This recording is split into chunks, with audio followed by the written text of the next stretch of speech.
ठेके पर शिक्षक रखे जाएंगे, अस्थायी नियुक्तियां नहीं होंगी, 5 साल के लिए कॉन्ट्रैक्ट पर रखे जाएंगे। ये नई शिक्षा नीति कह रही है। विश्व गुरु बनाएंगे और यहाँ के गुरु को ठेके पर रखेंगे। डरा हुआ शिक्षक एक रीढ़ विहीन जनता पैदा करता है जो इस देश का विनाश करेगी। जाके पता लगे उत्तर प्रदेश में SC ST OBC को फेलोशिप नहीं मिल रही, थोड़ी बहुत SC ST को मिल रही, OBC को तो बिल्कुल नहीं मिल रही। इस देश में प्रधानमंत्री OBC है और OBC में मंडल कमीशन का नाम आज तक नहीं लिया होगा। OBC को फेलोशिप नहीं दे रहा है।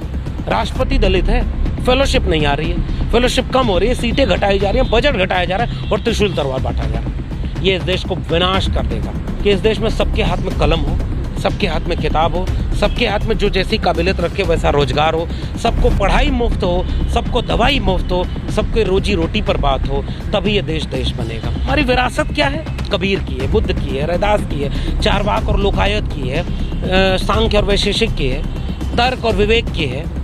इस देश की संस्कृति हिंसक कभी नहीं रही, नफरती दंगाई कभी नहीं रही, जहर वाली कभी नहीं रही। नफरतियों को पहचानो, इनके खिलाफ खड़े हो। ये तुम्हारे बच्चों का भविष्य बर्बाद कर रहे हैं। नई शिक्षा नीति को लेकर के लगातार आवाज़ें उठ रही हैं। उसके विरोध में मेरे साथ में प्रोफेसर लक्ष्मण यादव जी हैं, जिनको आजकल बहुत ज़्यादा सोशल मीडिया पर सुना जा रहा है। उनसे हम समझेंगे आसान भाषा में। सर, आपको लोग गांव में दूर दराज में समझ रहे हैं और गांव के लोग मुझे लगता है नहीं समझ पा रहे हैं ये नई शिक्षा नीति जो है वो किस तरह से ख़तरनाक है, इसका विरोध क्यों कर रहे हैं आप लोग। तो थोड़ा सिंपल तरीके से बताइए कि जो खेल खेला जाता है भाषा का, तर्क का, जैसे आर्थिक सर्वे आएगा तो उसकी भाषा ऐसी होगी किसी को समझ में ही नहीं आएगी। वैसे ही सरकारी दस्तावेज कई बार ऐसे बनाए जाते हैं कि इसको लोग समझ ही ना पाएँ, इसको लोग बोल ही ना पाएँ, पढ़ ही ना पाएँ। ये खेल नई शिक्षा नीति के साथ भी हुआ है। ऐसी भाषा है, लच्छेदार भाषा है। जब लच्छेदार भाषा को पढ़ेंगे तो लगेगा कि अरे बड़ी अच्छी, बड़ी खूबसूरत शिक्षा नीति बनाएगी, बोर्ड एग्ज़ाम का दबाव कम कर रही, ग्रेडिंग सिस्टम लाएगी, जब मन करे आओ जब मन करे जाओ का सिस्टम दे रही है, भारतीय भाषाओं के अनुकूल है, ड्रॉप आउट रेशियो को कम करने की बात करें, कितनी तो प्यारी है, बहुत अच्छी भाषा शिक्षा नीति है। जैसे ही एक पर्दा उठाएंगे तो पता चलेगा कि हाथी के दांत दिखाने कुछ और खाने के कुछ और।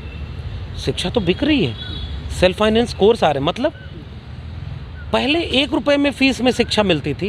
अच्छा, और आसान कर दें, इतना डीप में न जाएं। शिक्षा का मतलब लोकतांत्रिक देश में ये था कि राज्य की जिम्मेदारी, कि लोकतांत्रिक देश में जनता ने अगर कोई सरकार चुनी है तो जनता कुछ ऐसी चीज़ें होती हैं जिसको खुद अपनी जिम्मेदारी मानती है कि हाँ ये जनता मेरी है, तो मैं राज्य अगर चुना हूँ, मैं निजाम चुना गया हूँ, तो मेरी जिम्मेदारी है कि किसी की जेब में पैसा है या नहीं है, किसी का घर है कि नहीं है, किसी की जाति बड़ी है या छोटी है, सो कॉल्ड, किसी का भाषा समझ में आती है नहीं, कोई गांव में है कोई शहर में। इससे कम से कम ये तय न हो कि उसे रोटी मिलेगी या नहीं, उसे दवाई मिलेगी या नहीं, उसे पढ़ाई मिलेगी या नहीं। ये राज्य की जिम्मेदारी है। लोकतांत्रिक देश में राज्य का मतलब ये था।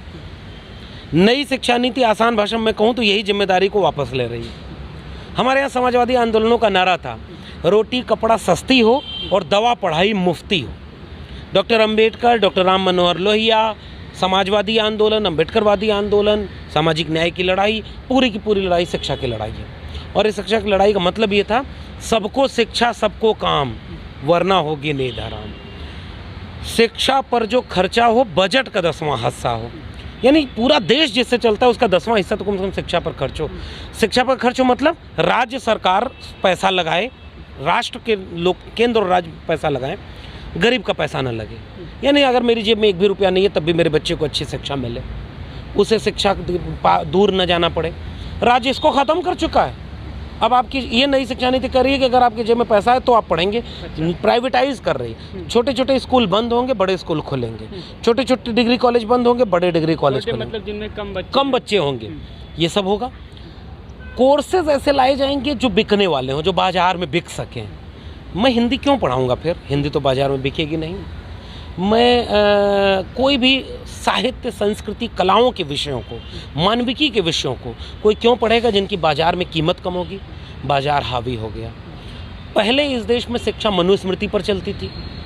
कौन शिक्षा नहीं पाए ये पहले से धर्म की किताबों में लिख दिया, अरे इनको पढ़ने मत देना, जिन्हों गुलाम बनाए रखना। संविधान लागू हुआ तो हट गई मनुस्मृति, लेकिन फिर भी जहन से नहीं हटी। 2020 में मैंने जब ITI लगाई तो पता चला 90% प्रोफेसर तो अपर कास्ट है। हमने इंक्लूसिव यूनिवर्सिटीज़ स्कूल कॉलेज नहीं बनाए। लड़ाइयाँ लड़ी गई, मंडल आंदोलन हुआ, समाजवादी आंदोलन हुआ, सामाजिक न्याय के आंदोलन हुए, तो शिक्षा थोड़ी बहुत मिलने लगी। और जब शिक्षा थोड़ी बहुत मिलने लगी तो शिक्षा बेच दो, पूंजीवाद आ गया। तो मनुवाद के साथ पूंजीवाद, पितृसत्ता के साथ पूंजीवाद, गांव के साथ, गांव के सामने शहर खड़ा होके आ गया। कंबाइंड एंट्रेंस टेस्ट होगा, कंबाइंड सब कुछ होगा, तो जिसके जेब में पैसा होगा वही कोचिंग सेंटर में जाएगा जो कंबाइंड एंट्रेंस को क्वालिफाई करेगा। जो यूपीएससी में हुआ, भाई यूपीएससी करने के लिए एंट्रेंस टेस्ट देना पड़ रहा है ना, उसके लिए कोचिंग लाखों रुपए करो, मेडिकल में जाके लाखों रुपए कोचिंग करो तब एडमिशन होगा, इंजीनियरिंग में लाखों रुपए, अब बीए करने के लिए भी यही होगा। नई शिक्षा नीति, हाँ, इसलिए आसान भाषा में कहूँ तो गाँव के लोगों तक ये बात जाए, 1 रुपये में शिक्षा मिलती थी ना, और अच्छी शिक्षा मिलती थी।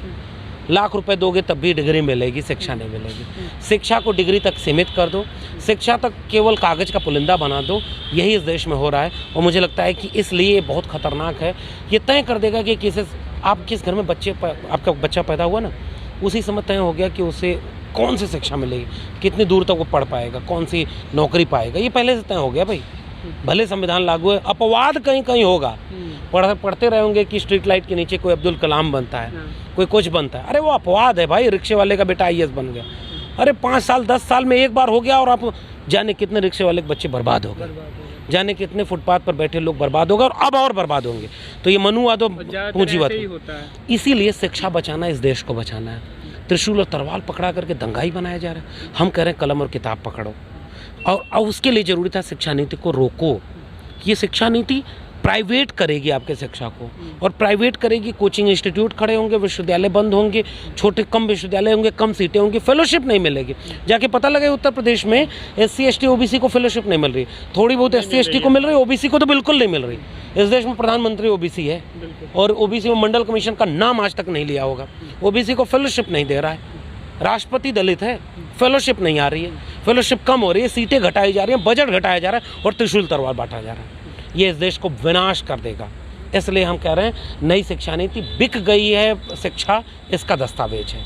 नई शिक्षा नीति में दिखाने का दांत कुछ और है, खाने का ये है कि वर्कलोड कम होगा, शिक्षकों की संख्या कम होगी। मैं दिल्ली विश्वविद्यालय में पढ़ाता हूँ, 5000 टीचर हैं, 5 और प्लस 1 का वर्कलोड था, अब 3 और प्लस 1 का वर्कलोड बन गया। शिक्षकों का वर्कलोड घट गया, शिक्षक कम होंगे, ठेके पर शिक्षक रखे जाएंगे, स्थायी नियुक्तियां नहीं होंगी, 5 साल के लिए कॉन्ट्रैक्ट पर रखे जाएंगे। ये नई शिक्षा नीति कह रही है। विश्व गुरु बनाएंगे और यहाँ के गुरु को ठेके पर रखेंगे।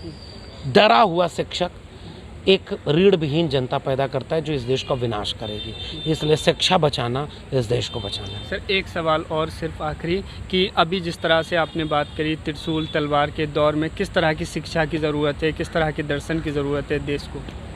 देखिए, शिक्षा और दर्शन केवल ये जो लोगों को जोड़े, उनके अतीत और इतिहास को इस तरह से बताए। आज नेहरू का दिन है ना, नेहरू को लोग याद कर रहे हैं। कल्पना करिए आज़ादी के बाद कोई ऐसा व्यक्ति प्रधानमंत्री बन गया होता जो मंदिर बनवाता, बांध न बनवाता, IITs न बनवाता, यूनिवर्सिटीज़ न बनवाता।